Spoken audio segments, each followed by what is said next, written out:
Unë nuk dua të ndaj fëmijë nga nona. Ka rënë djalin tokë, unë shikoja.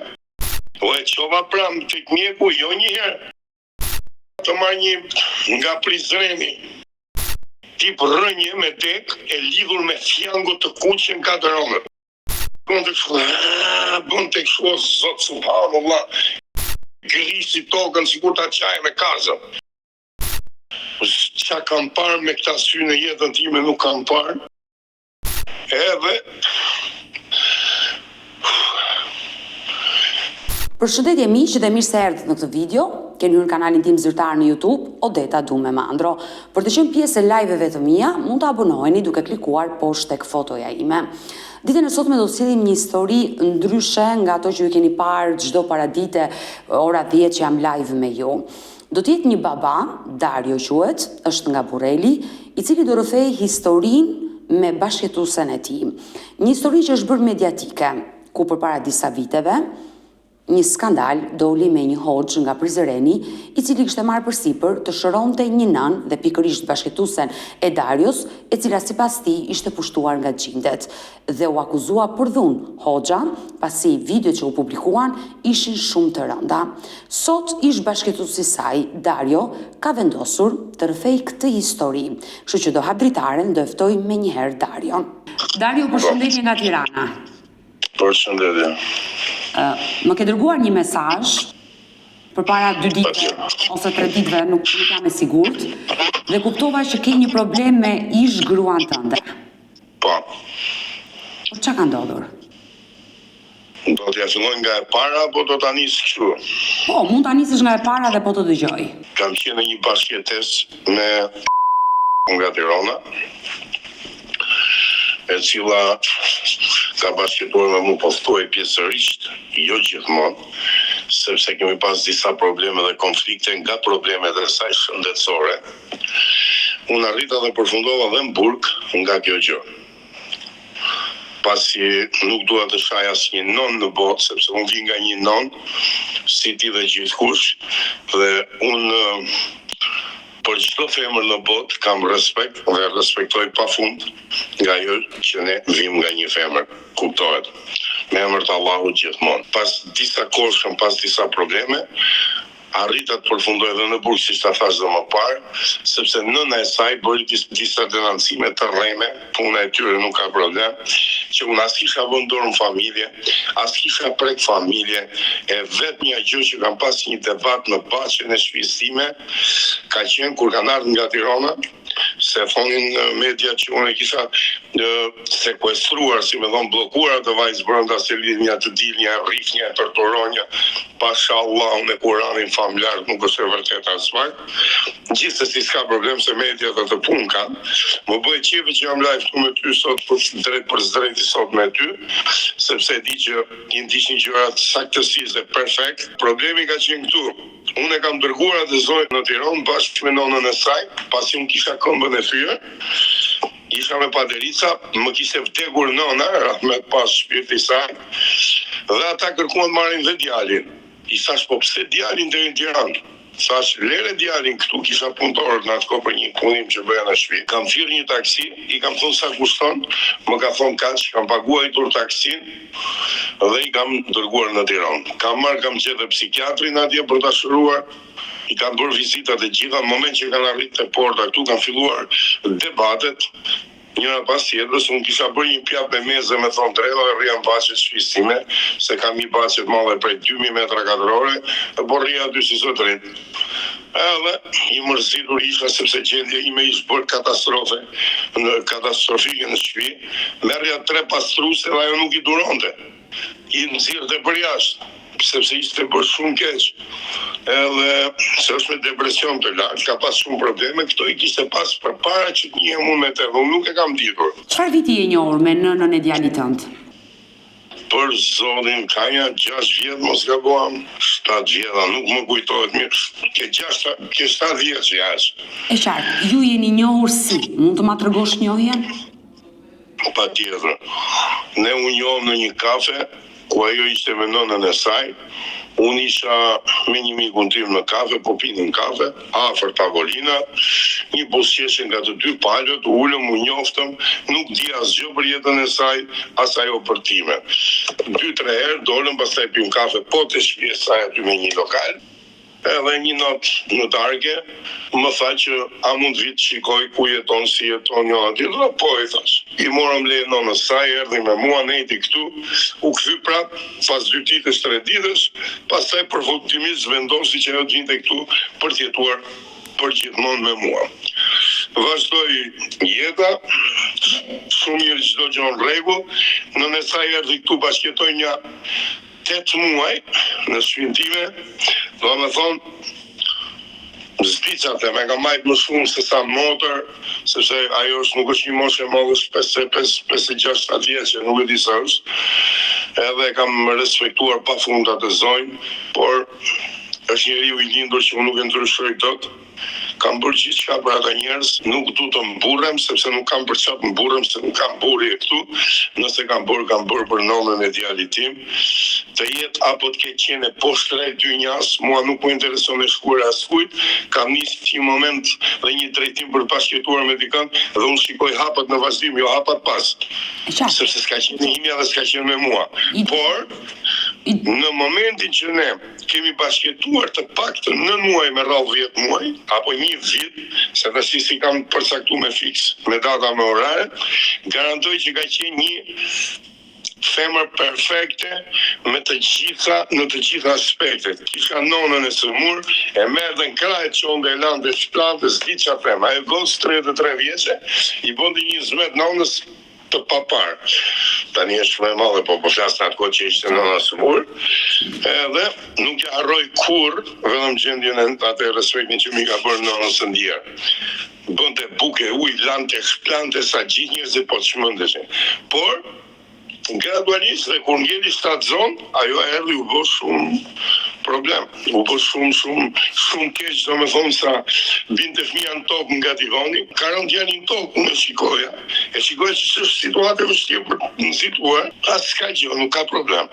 Ngrihem o djalë, e mulon të pisliku nga gronët, më falë për shpejt, merri e laja vetë.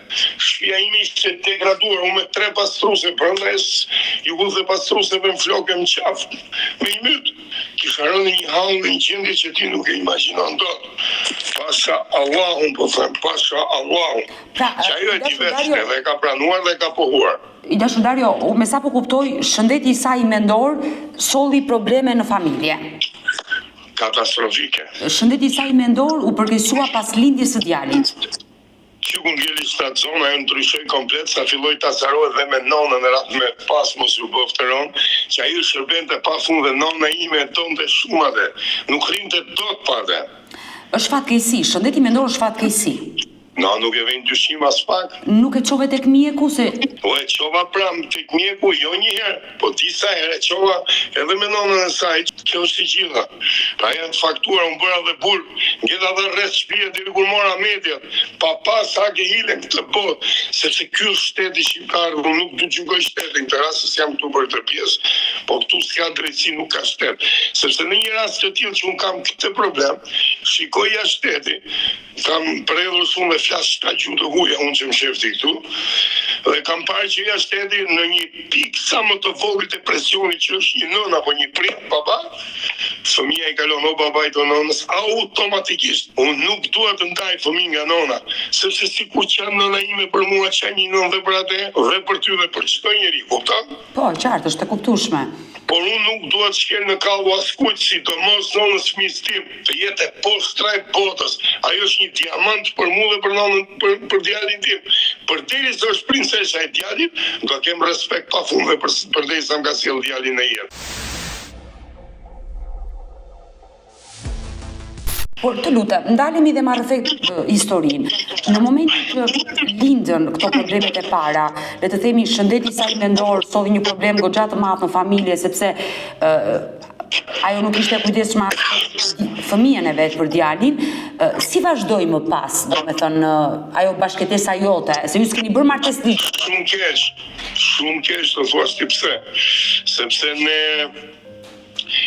plus kësaj që ishte një depresion i jashtëzakonshëm dhe një sëmundje që më sarria ta kuptoja gjallë në botë, ajo ç'bënte në një moment që unë flisja me te apo çoshte nga gjumi, thoshte që nuk më lejnë. O bo, erdhën, më kapën sikur gjindët, subhanallah. Dhe këtu te shtëpia bënte kështu me dorë që më kam dhe videot, por s'ma ka kthy një telefon pregurie për shkopis akoma që e kam fituar dhe me gjyq, u bën 2 vjet e gjyq që s'ma japin, që unë e kam fituar dhe me gjyq dhe nuk s'di qa them. Jam shumë i neveritur dhe i mërzitur, më falë për shpejnë në këtë rast me shtetin shqiptar. Edhe bënte kështu me kish qarpri erdhje. Po ku është qarpri me dhe s'ka qarpri më, qetësohu të lutem, veja një sure në televizor, suren El Fatiha, Iqe, thosë nuk e duroj u lërimat e saj pa fund. Arrita të marrë një nga Prizreni, një shek kujtim popën, e solla këtu. Unë me drejt Zotit të ndihmoj shkolla dhe burgja, subhanallah, nuk di qa them, të bëja më të mirën për nanën e djalit tim, më kupton apo? E qartë, e kuptoj. U bë një kalvar probleme që nuk e ke i ten. Por, më thuaj. Jo, më falë që ndërpres. Nuk ka problem. Në momenti që nisën këto probleme dhe ajo kishte probleme të rënda me shëndetin mendor dhe janë të rënda të gjitha ato situata që ti po më tregon. Padyshim medikamentet apo ilaçe që i kanë dhënë mjeku nuk i dhanë rezultat e duhur. Kërkove ndihmë tek nëna e saj, tek ish Vjera, sepse ajo e shikonte gjendjen e të bijes. Ta tregon që situata. Nëna e vajti është e divorcuar, se nuk jam këtu për gjykuar këtë pjesë, thjesht ju shpjegoj që ju të më mirë kuptoni të gjithë. Vajti përjetuar të djali saj në Francë, sepse ka një djalë në Francë që jeton atje. Vajti përjetuar atje, u kthye pas problemi që ndodhi me Erisën, që i tregoja unë në kamër, është degraduar shtëpia, familja, unë kisha punëtorë pas vdekjes nënës për bërë ca punive, se po bëjë një bujtin këtu te shtëpia. Edhe punëtorët donin të hanin, unë gatuja vetë, sepse s'kisha çfarë bëja, rrinte më shifte, më fal për shprehjen, po ishin bërë dhomat pislloku në 4 anët. Nuk duroja dot sepse nuk jam i tillë, nuk isha mësuar në këtë lloj mënyre. I thëhet lutem, kisha ngel edhe enët sa i laja vet, nuk është tur për lajm të spisate, se kam për tur pas pak. I laja vet nga gjendja e saj. Erdh puna që thot nëna e saj nga Franca që vinte këtu, thot do vi unë atje. Erdhi puna që ajo e mori atë iniciativën me një bezë, me një burnim, më tha, që do merrem i vesh të bëjmë më të mirën për Erisën, patjetër i thash. Unë e kuptoj gjendjen e saj, aty më tregoi që ajo ka qenë sëmur përpara njëra tjetra. Domethënë në këtë moment i zbulove nga ish Vjera që Erisa probleme me shëndetin mendor ka pasur edhe përpara se të bashkëtonte me ty. Po ajo që më kishte vënë më shumë për ta zbuluar më parë një rast se katin e dytë, po rinim me nonën, rahmet pas shpirti i saj në verandë, dhe më tha, urdhëro këtë numër mere, sepse është psikiatra e Erisës direkt që e ka vizituar dhe i din komplet diagnozën. I thash, pse çfarë diagnoze? Më tha, po Erisa ka qenë sëmur me probleme shëndetësore. Unë nuk e di atë. Pse s'më keni thonë, tha nuk kemi thonë edhe s'kemi dashur me thonë, po ka ca ilaçe në çantë që e duhet i ketë përdorur. Ajo si kishte përdorur, mos më tregua, nuk e di diçka tillë, dhe aty kuptova që Erisa ka qenë e sëmur përpara, do me thonë. Por, aty, kur erdhi nonesa, u binda dhe faktuam gjithçka. Erdhi me një vrull, do me thonë, për të ndihmuar vajzën, kemi ngrënë, kemi pirë me punëtore, me vllajin tim që erdhi nga Anglia, me nusën e tij me fëmijët në Baçe, të gjithë për jashtë, mbi 6 ditë me radhë, dhe pas 6 ditësh që i dërgova në Tiranë me taksi për vizituar Erisën, u kthye dhe unë i thash Erisa, ulu qetësohu, të lutem, isha në Baçë, siç thashë, për kisha bërë një pjatam, një pjatë meze për të për qef. Edhe ajo më përmendi nënën e saj, po lante saj atje në port për jashtë nga që ishtë bërë qëndë, unë kam 2 kuzhina në shtëpi, si kuzhina këtej, si kuzhina dhe ishin bush full, nuk ishte bush shtëpia katastrofë. Sa tani vetëm me pastruse, se unë jam vetëm, jetoj pa grupa të gjë. Edhe subhanallah. Edhe si përfundim, ajo po lante enët, unë i thash mos më përmend nonën, të lutem i thash. Ajo s'ka unë s'po i bëja gjasë gocë as asaj, fola me më të drejtën dhe më me atë saktësinë e një robi që nxjerr çdo fjalë pasën në drejtsinë e tij. Ajo filloi duke më përmend nonën e ndjerë, si kisha bërë as 40 akoma, i thash çau të lutem, u çua, merre vajzën tate nëse do të vi me vete, edhe largon nga shtëpia. Më tha do marr dhe djalin. Ti nuk ke djalë me mua, i thash, vjerrës. Ti nuk ke djalë me mua, mi tha do marr karrocën e djalit, se kishte bler një karrocë është aty akoma. Sa do ta marr s'është e imja. Merre, thash, me karrocën. Vun çantë rrobat në karrocë, po e shtyni me dorë. Tu kanë dalë aty në gjatën kryesore, ka marrë një makinë dhe ka vajt turizmin e burrejit. Shikoja djalin, shikoja vetën, a jam i aftë arris të fëmijë 4 muajsh. Djali ka qenë 4 muajsh, Dario, kur ndodhi kjo situatë që ti e dëbove nga shtëpia i zhvjerrën. Po, ma vjerra e mori dhe Erisën. Por vetë Erisa... Unë tani ngeli djali, tha jo nuk e tu djali me vete. Po i thash, du ka rëndësi djali, por rritë djali, o gocë. Do me shku me nonën, po tha të shku me nonën, okej, shko. Sepse unë ja ti gjëndjen, ja ti qëto gjë. Unë e ti se si është reagimi saj në momentet kur ajo se sëmur. U larguan nën e bitë të dyja dhe djalin ta lejtë. Vajte në turizmin e Burrenit, ulen aty bashkë me një hallën time, takohen në qytet dhe më thot një punëtor im që punon të këtu të shtëpia, ore, është kështu Erisa thot me nonën e saj dhe me hallën tate në turizëm. Oj, dhe mund, po, unë shohem pasaj, shkoj në turizëm, shkoj me makinë, parkoj makinën diku dhe shkoj te tavolina. I thema, mund të ulem pak? Po, ulem. Nërkohë që po diskutonim, zonja fliste me një shef policie që ishte me grada, burr në moshën e saj, ajo nona e Erisës, dhe mante kamrën për të dëgjuar biseda. Hapur. Më kapi një notë të thonë të drejtën, s'di që atëm shpirti po më plase. U qova në këmbë, ja kapa telefonin nga dorë, i thash, qa do? Pse po më rrinë aty, ti s'ke pajta se t'ka majtë zonja këtu, a i ma mbylli telefonin direkt, dhe ajo fillon të ngrin të zërin, unë nuk fola moment, e vetëm i thash Erisës qohu, se ke një djalë foshnjë që ka nevoj për gjirin tatë, për prezencën tate, për ndihmën tate, hajde në shtëpi. Edhe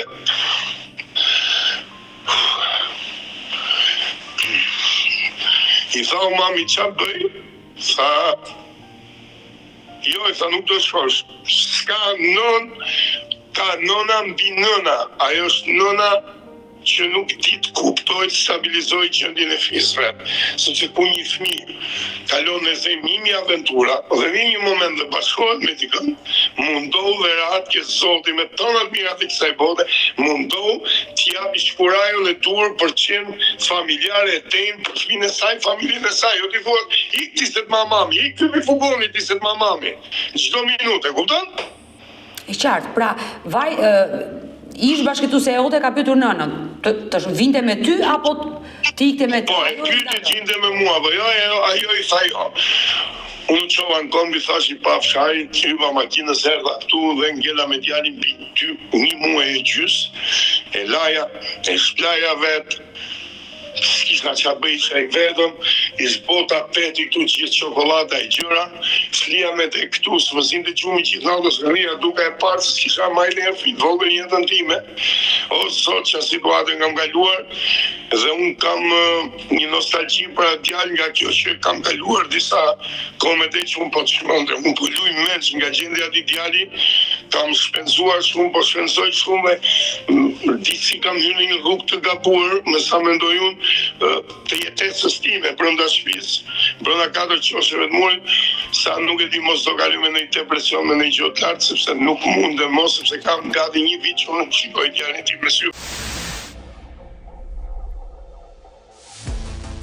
Dario, do ndalemi dhe tek momenti, sa i është kyçi i gjithë i live që ti s'ke kontakte me djalin. Patjetër. Por në atë 1 muaj që djalin ajo e la aty, nuk kontaktoi asnjëherë të pyeste nëna për fëmijën? Fare. Por pas disa ditësh më thot vllai që kishte ardhur nga Anglia, më thot më ka thënë Erisa që të shkoj ta takoj në Durrës ta marr me vete. Vllai ishte me nusën dhe me 2 fëmijët e saj, ti ka 2 vajza. I thash patjetër, sa të shkoj ta marr me lejen tate, patjetër i thash, është nona e fëmijës. Patjetër. si do që t'jetë puna, shkoj e mori e solin shpi, ra prap djali nga divani kur flinim, se fletin divan aty unë divan tjetër, ke një dhom ma tonë, se nuk vajt nejse, s'ka rëndësi. I thash o rista djali as, s'bënde për shtypja asgjë do me thonë. Atë dite, të nesërmen do me thonë, i kam fol me goj disa fjallë, pse e risa kështu, pse kështu. Kemi dalë në bache, kemi shirë një tavolin, kemi gatuar, kemi bërë një pult pjekur e kështu, unë me risën, dhe me djali që i kishim në tjep, kemi ngrënë, kemi pirë në bache dhe më bje një numër i policisë që ishën kodi furur nga nona e saj kjo. Me një miqësi të saj që kështë pas të vjetër të rajni numër 4 në Tiran, kjo është e vërtet dhe nuk e lu topi, edhe më bjerë telefoni shefi krimeve të Burrelit, më thotë, qa bo si e mirë, duhet ishte një polici për një sjarin vogël, bashkë me pasorën, apo të vitë marrë në jo, i thashë, s'keni si marrë mu me grunë këtu, se nuk jam as për ambulancë, as për s'kam bo as krim, as jo, vi vetë, jam shtetas shqiptarë, vi vetë, se di vetë në fajtor brasjo. Por u çudite, kur të ra telefoni dhe ishte... Po, normalisht se nuk di asgjë. Edhe, në fakt, pak para ca ditës kisha bërë një për praktikë të fëmijës minoren. E kisha bërë për i risën, por e ndërpreva se më mufim së me rëgesë që janë në djalin në burg, sepse nuk dia, por pasi ajo reflektoj dhe kontaktoj, dhe u kthye në shtëpi unë kisha bllokuar. E troqet në mbrapa, e qartë, e kuptueshme. Tani, në momentin që më thritën ata, unë shkova të policia me makinë, u parkuma aty, spritën tokë, shifja vetëm reagimin e risës ishte kthyer në një tip subhanallah, shedu la ilaha illallah, shedu Muhammed Rasulullah, ishte kthyer në një gjendje si e kërcyer, ato syt brenda në një ngjyrë tjetër komplet, s'di çfarë them, sot më fal, subhanallah. Kemi vajtë policia. Kur kemi hyrë në katë të dytë, kam bërë shumë pa drejtësi, pa mjekoligjor, pa psikiatër, pa s'di çfarë them. Nuk di çfarë them, kam bërë shumë gabime, më kanë marrë telefonin, ma kanë marrë me respekt si në fillim, se s'lejohet në 2 minutat e dhoma, pastaj kam mbyll dhomën, qa është bo, qa së është bo, nuk digjo vetëm se di që në 12 e gjysmë natës, më ka thonë shefi krimen që unë e kam bërë këtë që kam hap kamerat, videot, gjitha. I thash, kush je ti që prek privatësinë time, se në privatësinë time. Sepse unë janë hapur kamrat, di që ka një prokuror rrethi. janë hapur kamrat e shtëpisë tuaj. Jo, kamrat e telefonit. Do me thonë, qa ishim bërë video gjëra, më falë se nuk e përcaktova sakt, kërkoj ndjes. Janë hapur videot në telefon, do ja thoya thash janë hap kamrat. Janë hapur videot në telefon të personi që kishte përshëruar risën dhe i bën mediatike, i transformuar jashtë mase, i transformuar në këto video. Që në realitet, a është i mirë, a është i keq, Allahu e të noftë nëse është me faja e njëri. Të më tregosh pikërisht këtë pjesë, sepse unë e mbaj mend shumë mirë kur rasti u bë mediatik i një personi nga Prizreni për gruan tuaj që le të themi ishte një dhunë që ushtronte ndaj saj, jo një shërim shpirtëror.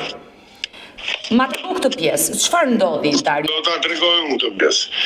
Unë personalisht nuk mund ta quaj dhunë, pasi ai njeriu ka ardhur në shtëpinë time, mbas ai bashkëpunon me gjindët e pisë, sepse ke gjindë të pisë dhe gjindë të mirë, që i falen Allahut. Tani, vetëm 1 minutë. Dario, dua të ndërpres 1 minutë. Gjatë këtyre minutave që po flasim e kuptova që je një besimtar musliman. Alhamdulillah, po. Përdor suret në çdo gjë që thuaj. Edhe unë jam muslimane. Dua të them që pavarësisht se një pjesë e mirë e njerëzve besojnë tek këta njerëz që hiqen si të shenjtë, që mund të shërojnë, në mënyrë kategorike unë si Odet nuk besoj. Unë besoj vetëm tek Allahu. Unë besoj tek mjekësia, te doktori, tek shkenca dhe jo te pjesa e këtyre njerëzve që bëjnë këto gjëra, por të mirë kuptoj, ti për gruan tënde ke bërë gjithçka, ke shkuar të gjesh dhe një njeri që ndoshta me energjinë, fuqinë e tij mund të shëronte gruan tënde. Ti e more e pagove për të shëruar gruan. Ma trego çfarë ndodhi. Do ta tregoj unë gjithçka. Dhe kjo është shumë e vërtetë. E para e punës, unë i besoj vetëm Allahut subhanallah, as bin Allah, unë kam vetëm Zotin. Unë. Në këtë jetë të gjithë kemi marrë dhe hecim me drejtimin dhe forcën e Allahut.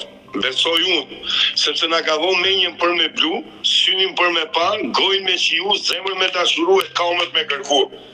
Edhe kështu që unë i falim vetëm Allahut dhe gjithë falënderimet e mia për gjithë familjen time, shëndetin tim, drejtsinë time kam, ja përcjell Allahut madhërisëm. Por doktorata ka pjesën e saj, unë u mundova pasi shumë njerëz, edhe nona Rafet pas edhe gjithë njerëzit e mi më thonë, bëj diçka, thirrhoç ne, edhe po mundohesha që të bëj më të mirën për familjen time. Dhe si përfundim,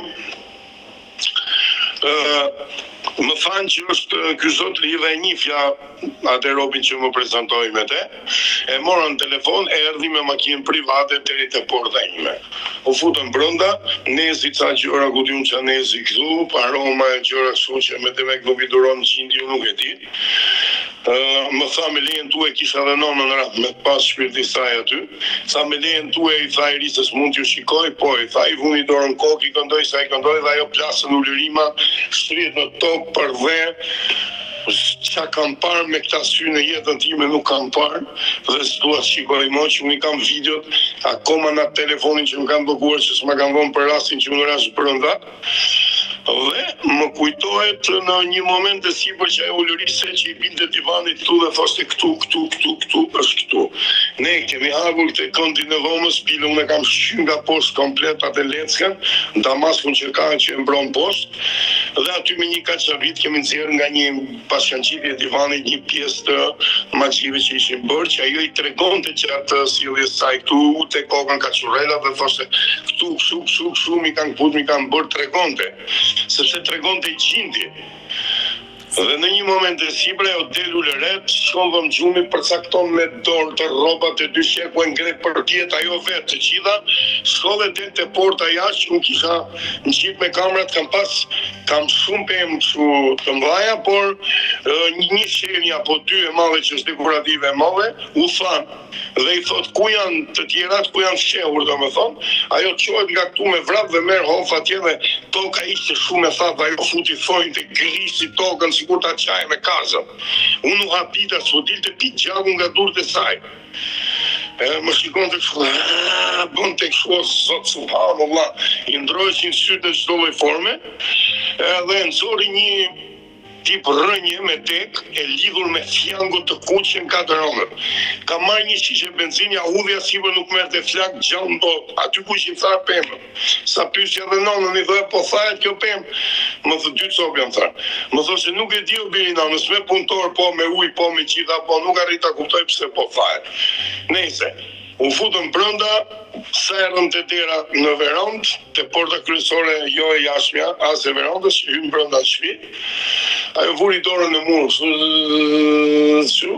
edhe u kthy me gjithë drejt një familje, që s'ka rëndësi, s'du të përmend asnjë gjë. E tha është atje, po kush është, nxori një emër, s'ka rëndësi. E dyta plaset në tokë këtu në korridor, lëvizte këmbën, nxirrte gjuhën, ulëriste, bërtiste, nxirrte një vner të ishillet nga goja, subhanallah. I vum një legend edhe nxori dhe një emër tjetër, 2 emra tjetër. I nxori që unë i kisha 200 tek ata 3 emër. Të betohem në Allah i kisha. I nxori dhe aty arrita të kuptoj drejt ku, i jepte ujë të kënduar me Kur'an, zotëria këtu, dhe ajo e nxirrte nga goja, shumë më fal, dhe thoshte ujë keq, nuk ja duronte tot aromë erën. Domethënë, sepse i ndinte sikur është erë keqe. Pas disa mundimeve të zotërisë, 4-5 orë luftë zotëria, unë mbaj mend që ai më ka hequr këmishën në dhomën e gjumit, këmishën e tij, se kërkova të ndrohet, nuk pranoi dhe më thash i si është bërë trupi im si komplet nga rrafja e gjindve, që kanë goditur gjindet atë.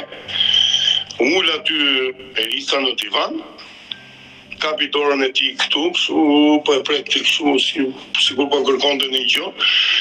I tha çfarë shikoni, tha shumë ushtar, i tha ajo. Sa çfarë shikon tjetër, tha shikoj disa drita. Po tjetër, një pjesë fort sallall dhe mbrohesh disa gjëra të tilla se si kujtoj të gjitha.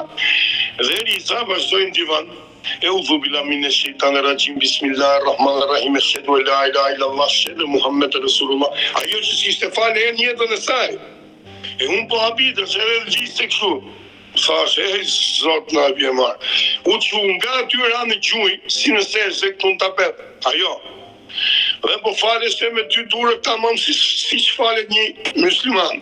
Edhe i thash ore kjo s'është falë në jetën e saj. Sa gjindi po falet, është i penduar para Allahut. E unë në këmbë përballa saj ishte në gjuhën po faleshe, i thash ore kjo nuk ka mundësi tjetë. Ore më tha kështu, po nuk besoja. Nëse kjo Dario është histori e vërtet me këtë episod, më shokove, është rast për të studiuar, është Pasha Kuranin, edhe kokën e Darius, edhe mos e pasha gjallë, edhe shpirtin e 2 prindërve shumë e vërtet dhe kjo nuk ka pikë diskutimi dhe unë kam prova për te. Kam prova, i kam gjitha me fakte. Por çfarë ndodhi më pas? Ky person që me këtë energjinë e tij arriti të ishte magjin nga bashkëtuesja juaj apo shejtanin brenda trupit se nuk di si ta përcaktoi, çfarë ndodhi më pas, domethënë? Do ta them unë, në një moment të sipër, pas si u shua çdo gjë ne dolëm të hanim pinim në verandë, kisha një 15 shishe whisky këtu si për buzinë komplet origjinale dhe më tha çan këto, mi nxirr të gjitha për jashtë. As një pik alkooli, unë i kisha për zburim shishe tani. Pas kësaj, që hëngrëm bukë me zotrin në verandë, fakt kjo ishte para se të lindte djalja. E kuptoj. Kjo situatë. I thash që si bëhet, i thash unë sepse më habit fakti që unë nuk po bëj dot një fëmijë, thash. Nuk besoj që kam probleme nga vetja. Më tha, jo, mos e thuaj këtë, më tha. Ai se qa foli në përdhombe dhe më tha, ma jep dorën, i dhash dorën. Sot një vit më tha, të garantoj, unë jam filon fiseku, shekujtim popa. Sot një vit më ka thonë 2 fjalë. Të premtoj dhe të garantoj që ti do kesh një djalë të mrekullueshëm. I thash mos u tall të lutem. Më tha më jep dorën besën e burrit, kjo do jetë e vërtetë. Në atë kohë unë isha në Bruksel, ajo rrinte me nonën time këtu, unë vetëm shikoja kamerat, televizjet e tyre, çapo, ka për çfarë shpitime. Se kam 11 kamera 4K të fundit që shikoj edhe mizën të fluturu, si thon fjalës edhe jo se kisha nevojë, po shikoj se më merrte malli për vendin. E qartë. Edhe shikoja lizjet, po ja çka ju bërë në foto, në video ja u çoja. Edhe më tha që kjo do ndodhi. Okej, në kryt vitit ditem ditë që ka thonë njëri mund ka lind djalin. Po kjo është e pa diskutueshme të çohet këtë bota në kënd, thotë jo, unë e pranoj që është po dhe më ka ndonë fakti gjallë është e vërtet. Pa diskutim për zotin dhe më ka lind djali. Dhe unë në atë kohë kisha thyer këmbën në Bruksel, isha me 2 shufra ekri në kofsh, tani jam shumë mirë operacion në Belgjik, kuptohet.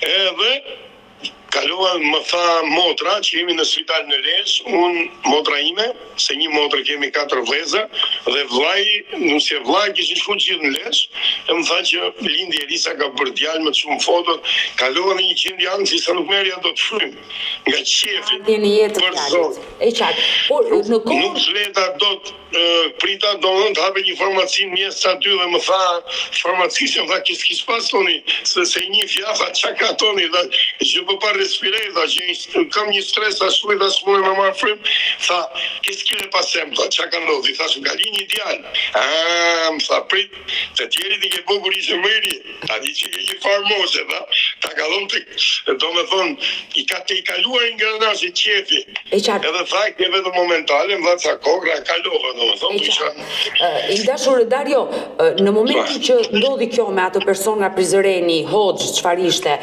Elisa u përmisua? U përmisua një periudhë, po thuj se një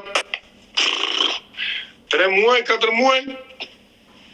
Jo totalisht, se vaj vetë më tha, sepse kjo qohështë të dera këtu në përmure, vinte dorën, qonte të hypte, ku ta shpjegon, atje lartë për shembull që është 1 sekond lutem.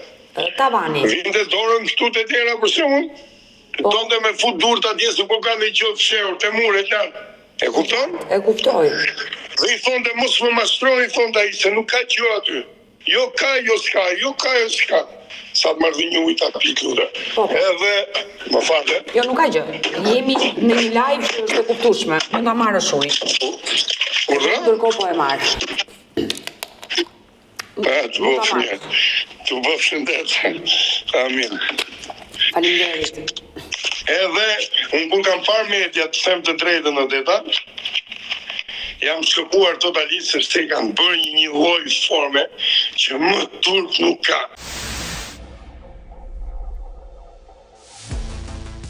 Dhe ndalemi këtu, sepse ti shkove në polici nga një denoncim që kishte bërë ish vjera juaj, policia të mori telefonin dhe këto video në momentet e ish bashkëjetueses tënde me atë Hoxh, policia i bëri publike derisa arritën në media.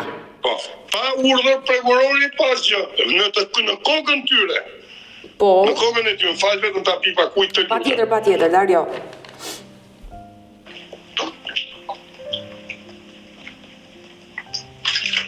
Më kupton? Po. Dhe i thash atit shefit, pse bëre këtë, i thash. Më tha se më do shefi. Okej, thash, shumë mirë. Unë përfundova në burg dhe më vjen keq sepse u shkatrova nga ajo pjesë, humba shumë dhe humba se si kam humbur e di unë, po unë kam humbur shumë fare. Ju dënuat me sa? Unë nuk u dënova fare, vetëm se bëra 3 muaj, 3 ditë më duket burg. Para burgim. S'du të flas më gjatë këtu. Më mbani kod brenda sa kisha dhe 9 deklarata të risës akte notariale, të familjarëve të gjithë i kisha 9 akte notariale, do më thonë të firmosura nga familjarët, nga jo, nga të gjithë, që unë isha i pafajshëm dhe s'kisha bërë asnjë dhunë dhe asgjë dhe mu më mbani brenda në burg.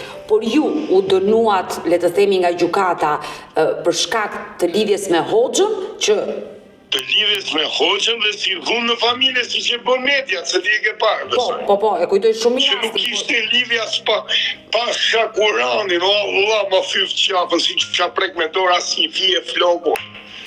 Por ju nuk u dënuat me burg, por me arrest shtëpie. Isha në burg dhe vazhdonin gjyqet. Jo, me burg, bëra burg 3 muaj e 3 ditë. 3 muaj e 3 ditë, keni bërë burg. Dola nga burgu, më solli policia në shtëpi dhe firmosa, që unë arrita në shtëpi.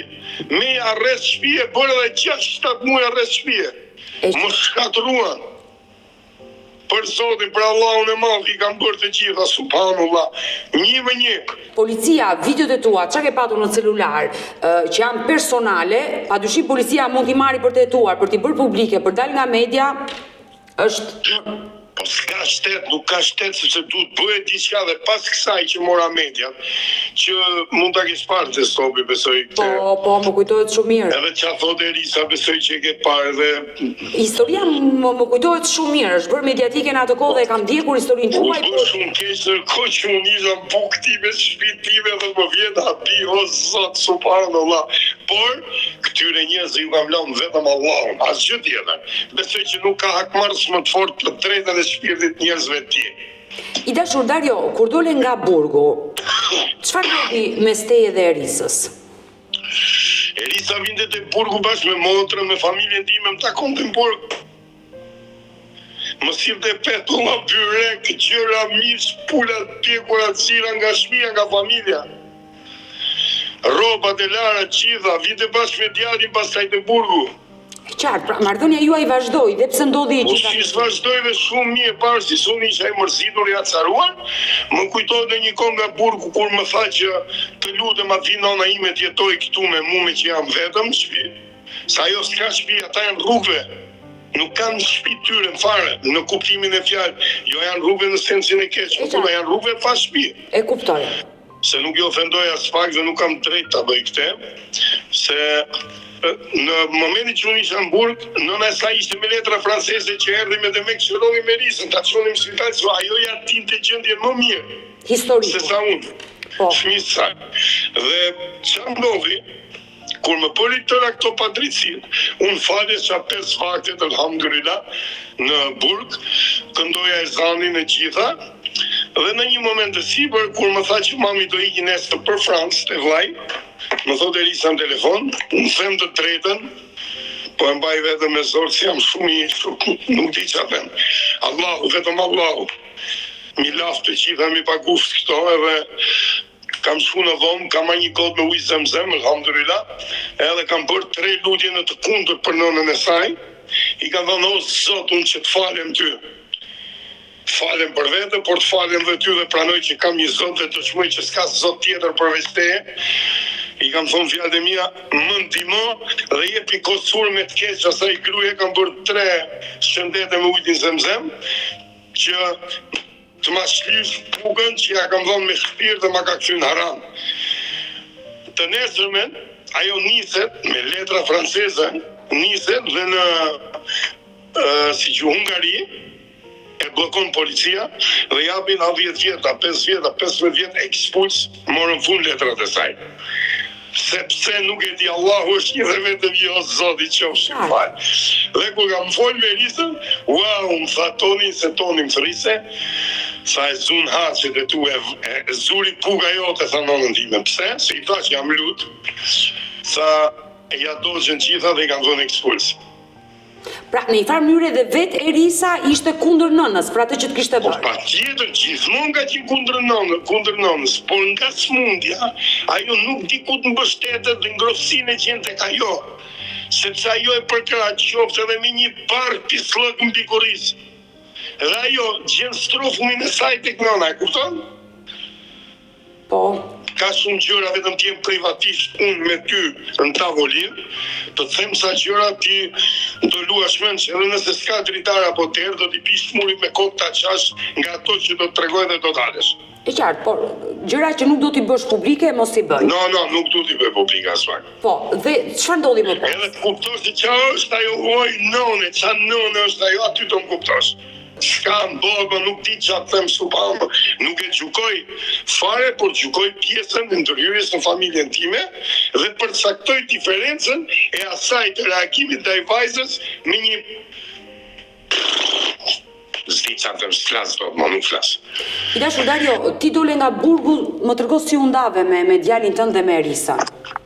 Nuk u ndava zemër me kuptim më mirë fjalës, nuk u ndava, por ajo duke ngrënë, duke pirë në bashkë që unë kam jam rehat të Zoti, nuk di që them alhamdulillah, dhe gjithmonë ne hanim pinim në bashkë, barbecue, gjëra punëtor, gjëra na shërbenin pastruese ka 3 copë, pas sanitare, si ta them më ndryshe, se malok jam nga Burreli, nuk e përcaktoj në gjuhën letrare shumë bukur. Jo, i kuptueshëm.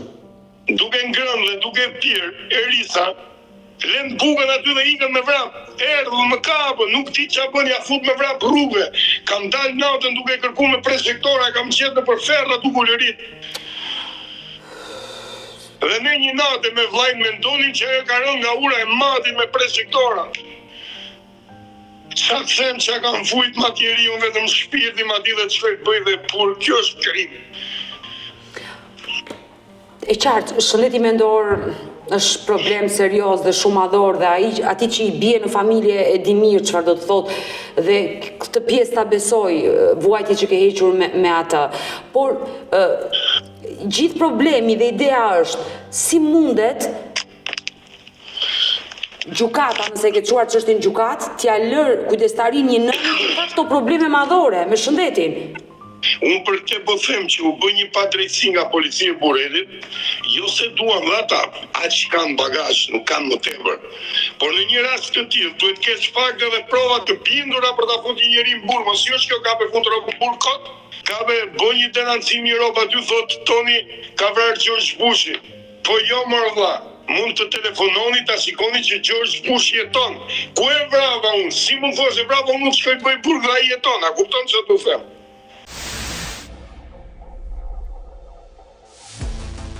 Më tregot si u ndave ti me Erisën përfundimisht që ajo iku nga shtëpia jote me gjithë djalin. Moj, motra ime, o jam darë 10 herë prapë mas kësaj, 17 herë apo 19 herë janë bërë të gjitha bashkë, që ajo ikën, nuk din që bën, del në rrugë me një fugon, e pret nëna e saj direkt sa të sprezi, pra e përka ajo në të shtrembur gjithmonë. Një rast më kujtoj që bëm debate dhe morëm babajnë e saj dhe ai ka ardhur ka jetuar këtu pak, ka hëngër ka pika nejt me ne, edhe kemi shkuar shumë mirë, sa ajo ju kërconte dhe babajt e mjes, ti si e baba, ti e kështu, ti ashtu, se kapta ajo e vetja. E qartë. Unë e kuptoja, më thoshte Lores, unë ja di gjendje, më thoshte mos i fli fare, okay, si flisja. Sa një rast ju kthy dhe nënës time të ndjerë, mos ju poftron aty njo, sa unë u habita, si ka mundësi, më iku mendja, ç'a po ndodh me këtë vajzë, po kishte ardhur faza e saj që nuk dinte ç'a bonte. Edhe për këtë më vjen shumë keq, nuk më vjen keq për veten, më vjen keq më shumë për publikun që jam i poshtruar për publikun në një farë mënyre me ato qese që kanë bërë policia e Burrelit, me idiotësinë e tyre, sepse nuk duhet ta bënin këtë, pa mjeku ligjor, pa psikiatër, pa që janë këto gjitha me radhë, se nuk i kam të gjitha mend tani, se nuk jam i freskët, as i qetë, edhe mu kanë bërë shumë pa drejtësi, por gjithsesi të thash dhe njerë, ja kam lënë vetëm Allahut më dhe nuk kam që gjykoj unë, se nuk e gjykoj këto pjesën e shtetit, se shteti është ai që na gjykon neve, na dënon neve, na i bën gjithane, si për mirë dhe për keq. Dhe kështu që nuk kam që them fjalë tjetër, unë tani kam arrit me një pikë që nuk di ç'a bëj më, po më plas shpirti për djalin, kam një djalë mrekullueshëm. Po tjetë si do që tjetë është fëmia im. Po patjetër. Sa vjeç është djali? Djali vën 3 vjeç në maj, me 18 maj. Sa kohë ke që nuk e ke takuar? Një vit. Por pse nuk e takon djalin?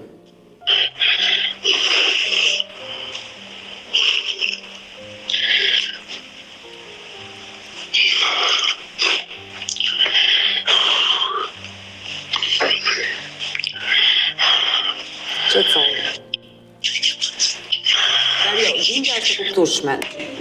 Edhe unë jam prind, dhe unë jam nën, dhe kur bëhet fjalë për fëmijën është e kuptueshme të derdhësh lot sepse ke mall për atë fëmijë, por mundohu të qesh. Po shikosh në TikTokun tim, unë kam bërë disa video me fëmijën time, domethënë që ajo është shumë i lumtur këtu, sepse unë i kam, nuk është mburje t'i lavdërojmë askujt. Kjo është ajo që më ka thënë Allahu dhe nuk kam që them, jam shumë rehat, jetoj mirë, kemi një shtëpi të madhe, shqyqyr Zotit, me bache, me oborë pemë dekorative, shatrivane, tani po bëj dhe një bujtine, po bëj një pishinë madhe për gjithë njerëzit, që fëmia ime këtu kishte një libertat jashtëzakonshme, dhe po të shikosh videot që unë kam në TikTok të djalit, te Toni Albanezi, se kështu e kam Toni Albanezi, po të shikosh videot e djalit, e të ngrënë e të piren që bëhet këtu, thua është e pabesueshme, do ç'a jetë bënte djali im këtu. Ata tani e marrin djalin, shkojnë jetojnë në Tiranë tek, është një rrugicë në qitë me shpari, një 15 metra më tuti aty një shtëpi duke rënë që aty brenda, një fugara, i sëmur që nuk lvisen nga krevati 60 e sa vjeç, nëna e saj e pastronte, e lante, ndronte atë, e mirëmbante dhe shtëpinë, dhe këta rrinin aty në bazë të asaj që nëna mande atë të smurin. Pronarin e shtëpisë që ishte i sëmur. Dhe aty jetonte djali im dhe unë ç'a bëra për të parë situatën mes meje dhe Erisës, të kuptoja kam bërë gjithçka, domethënë, veta nuk ta gënjej një fjalë pasha këtë pikë ujtje më vrap. Mora një 12.000 euro në xhep, vajta në Tiranë dhe mora një shtëpi me qira afër Shparit. Po, aty ku jetonin. Po para se të merja shtëpinë, mora një taksi, isha me urdhër mbrojtje. Shoh e bleva djalit një makinë 450 euro, një makinë kështu që brevin ta fri 2 orë me baterinë, me drita, me burim, me gjona ku diun. Edhe si t'ja jep i them taksiqiut, telefonoje që kam një 500 për t'ja dhënë djalit. T'ja ofronte taksia, unë dhe isha në taksi. Edhe telefonoje e tha jo, unë du ta takoj Darion. I thot, po është marrë shtëpijet me kështu urdhërmbrojtje, thot nuk ka problem, unë kërkoj të takoj, thot. Edhe unë pranova, shkova te Shpari, e pas gjendjen e saj ishte bërë u hapita që ka qenë shumë e bukur në realitet. Ishte kthyer domethënë në një gjendje katastrofike dhe më hodh me qafë, më përqafoj dhe më tha, më fal, kam bërë shumë padrejtësi, kam dhe mesazhe që më thot, e di ke të drejtë, kemi bërë padrejtësi pafund unë dhe nëna ime, thot. Që i kam dhe me mesazhe, i kam dhe me video, kam shumë gjëra. Edhe kam bërë dhe një USB që e kam aty, që e kam filmuar Erisën duke përpiseta gjendjen e shtëpisë, gjëra gjitha, se si jam budalla.